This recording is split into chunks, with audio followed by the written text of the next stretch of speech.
کو اور ان کی خواہشات کو پورا کرنے کی، ہر قیمت پر پورا کرنے کی جو عادت ہے ان کی، اس عادت کو وارث صاحب بہت اچھے سے ڈسکرائب کرتے ہیں. میرے پاس الفاظ کا چناؤ کم ہے، لیکن میں متفق ہوں اس بات سے کہ یہ صاحب جو ہیں یہ اپنی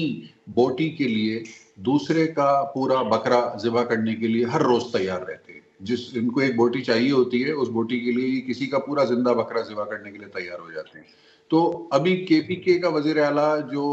2 مرتبہ 3 مرتبہ اسلام آباد میں دیکھا گیا اور اس نے ایس آئی ایف سی کے اجلاس میں بھی شرکت کی اور انہوں نے جناب وزیر اعظم صاحب سے بھی ملاقات کی اور فوٹو سیشن بھی ہو گئے اور خیر سگالی بھی ہو گئی اور ایک ورکنگ ریلیشن شپ بن جانے کا اندیا بھی آ گیا. اور ایک ہمیں سب کو، پاکستان کے عوام کو اطمینان ہو گیا کہ چلے جی بے شک الگ الگ سیاسی جماعتوں کی حکومتیں ہیں صوبوں میں اور وفاق میں، لیکن سب پاکستان کے لیے ایک جگہ بیٹھنے کے لیے تیار ہیں. تو وہ ایک بڑا پاورفل میسج تھا. لیکن ظاہر ہے کہ وہ شخص کہ جس کو یہ لگا ہوگا کہ اگر یہ اکٹھے ہو کے بیٹھ گئے تو مجھے کون رہا کروائے گا جیل سے اور میرے مسائل کیسے حل ہوں گے، میرے ذاتی خواہشات کیسے پوری ہوں گی، تو وہاں سے انہوں نے یقیناً ان کو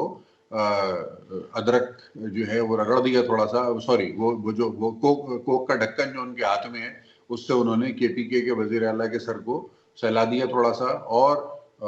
اب آپ دیکھیں کہ وہاں سے پھر وہی فارم 45 اور یہ وہ اس طرح کی باتیں جو ہے وہ آنا شروع ہو گئی ہے. تو یہ بدقسمتی ہے، یہ کے پی کے عوام کی بدقسمتی ہے، یہ پاکستان کے عوام کی بدقسمتی ہے اور یہ ہمارے نظام کی بدقسمتی ہے کہ ہمارے نظام میں ایسے لوگ ابھی بھی مؤثر نظر آ رہے ہیں کہ جو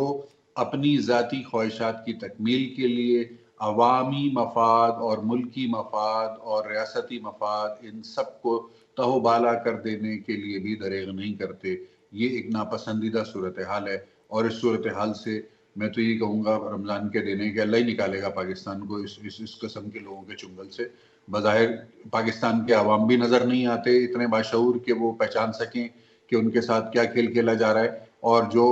طاقتور نظام ہے اس ملک کا وہ بھی بظاہر ایسے لوگوں کے سامنے اس حد تک مجبور نظر آتا ہے کہ وہ ان لوگوں کو اس طرح سے اس جگہ نہیں لے جا پا رہا ہے کہ جس جگہ پہ ایسے لوگوں کو ہونا چاہیے. تو یہ تو میں اس کو